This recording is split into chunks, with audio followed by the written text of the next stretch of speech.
Hello my dearest friends, how have you been?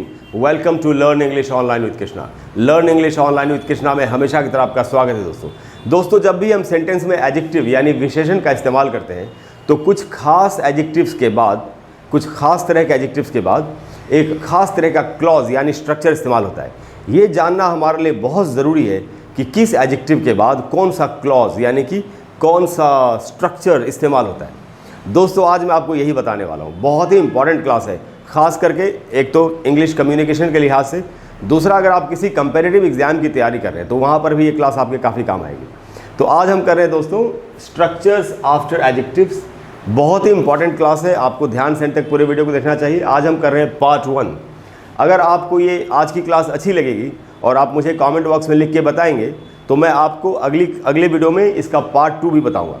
आज मैं आपको जो स्ट्रक्चर बताने जा रहा हूँ, जो एडजेक्टिव के बाद यूज़ होता है या जो क्लॉज एडजेक्टिव के बाद यूज़ होता है, वो है adjective plus to plus infinitive. To infinitive clause क्या होता है दोस्तों? जैसे बोलते हैं ना, to go, to sleep, to eat, इसी को टू प्लस इन्फिनेटिव वाला स्ट्रक्चर कहेंगे। तो कौन से एडजेक्टिव्स के बाद टू प्लस इन्फिनेटिव लगता है, ये आज हम सीखेंगे। तो यहाँ पर देखिए क्या कहा जा रहा है कि सम एडजेक्टिव्स, कुछ ऐसे एडजेक्टिव्स हैं, some adjectives are always followed by, उनके बाद हमेशा लगता है, क्या लगता है? A to infinitive clause.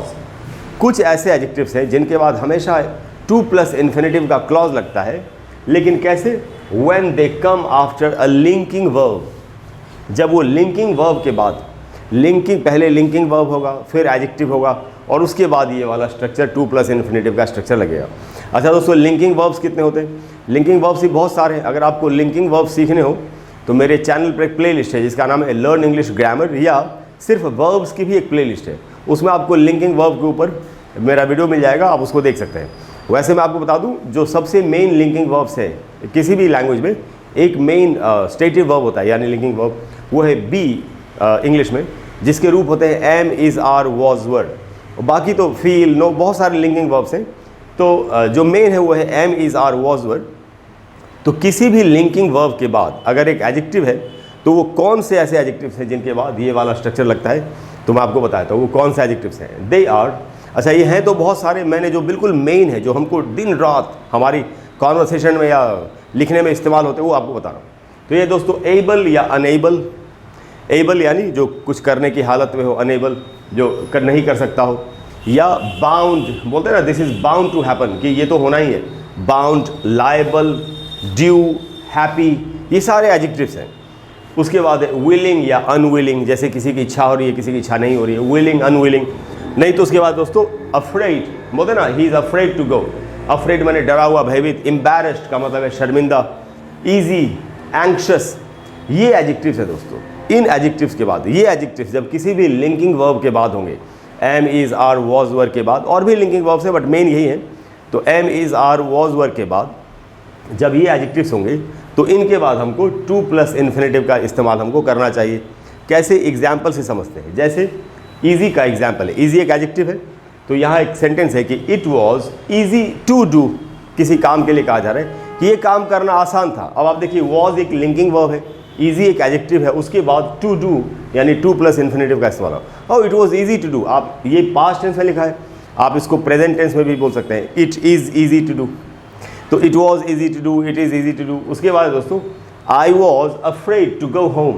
कोई बता रहा है मुझे घर जाने में डर लग रहा था, शायद उधर पापा नाराज़ थे, पिटाई करने के लिए बैठे हुए हैं। कोई बता रहा है आई वॉज अफ्रेड। देखिए वॉज एक लिंकिंग वर्ब है, अफ्रेड एडजेक्टिव है, उसके बाद टू गो का इस्तेमाल हुआ जो कि टू प्लस इन्फिनेटिव का फॉर्म है। I was afraid to go home, आप इसको प्रेजेंट टेंस में भी बोल सकते हैं, I am afraid to go home. उसके बाद है she was happy to see me, वो मुझे देखकर खुश हुई या खुश थी। देखिए वॉज एक लिंकिंग वर्ब है, हैप्पी एडजेक्टिव है, और उसके बाद to see to plus infinitive का फॉर्म है। आप इसको प्रेजेंट टेंस में भी बोल सकते हैं, she is happy to see मी। उसके बाद जो एग्जाम्पल है, जैसे बादल घिरे हुए आसमान में, कोई कह रहा है कि लगता है बारिश होगी, बारिश होने की संभावना है, इसको ऐसे कहा गया, it is likely to rain. तो इज़ यहाँ पर लिंकिंग वर्ब है और उसके बाद लाइकली हमारा एडजेक्टिव है, और उसके बाद टू प्लस इन्फिनेटिव का structure, it is likely to rain. और एग्जाम्पल देखते हैं, he is anxious to leave. Is हमारा लिंकिंग वर्ब है, एंक्शस एडजेक्टिव है, to leave to plus infinitive का फॉर्म है, he is anxious to leave, कि वो जाने के लिए चिंतित है, परेशान है, इच्छुक है, उत्सुक है बड़ी कि मैं कैसे जाऊँगा। He is anxious to leave. उसके बाद है और किसी काम के लिए बता रहे, अरे यार वो तो होना ही था, वो बात तो होनी ही थी क्योंकि उसका ऐसे ऐसे कारण था, सबको पता था कि ये तो होगा ही।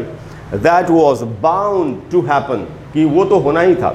वॉज हमारा लिंकिंग वर्ब है, बाउंड हमारा एडजेक्टिव है, टू हैपन हमारा टू प्लस इन्फिनेटिव का स्ट्रक्चर है या क्लॉज है। उसके बाद दोस्तों the instructions were easy to follow. कोई कह रहा है कि वो जो इंस्ट्रक्शंस थे, वो जो निर्देश दिए गए थे, उनको फॉलो करना आसान था, कोई बहुत मुश्किल काम नहीं था। द इंस्ट्रक्शंस वर हमारा लिंकिंग वर्ब है, ईजी एक एडजेक्टिव है, and to follow to plus infinitive का फॉर्म है। अच्छा दोस्तों उसके बाद क्या है, I was embarrassed to tell her. मुझे उसको कहने में शर्म आ रही थी, किसी बात को मैं शर्मिंदा था उसको ये बात बताते हुए, या मुझे शर्म आ रही थी, ऐसा कहा जा रहा है। आई वॉज एम्बैरेस्ड, वॉज हमारा लिंकिंग वर्ब है, एम्बैरेस्ड हमारा एडजेक्टिव है। उसके बाद to tell infinitive plus to plus infinitive है। उसके बाद he was willing to do it, किसी के लिए कहा जा रहा है कि वो इस काम को करने का इच्छुक था, करना चाहता था। He was willing to do it. Was हमारा लिंकिंग वर्ब है, विलिंग एडजेक्टिव है, and to do to plus infinitive का फॉर्म है। और एग्जाम्पल्स देखते हैं।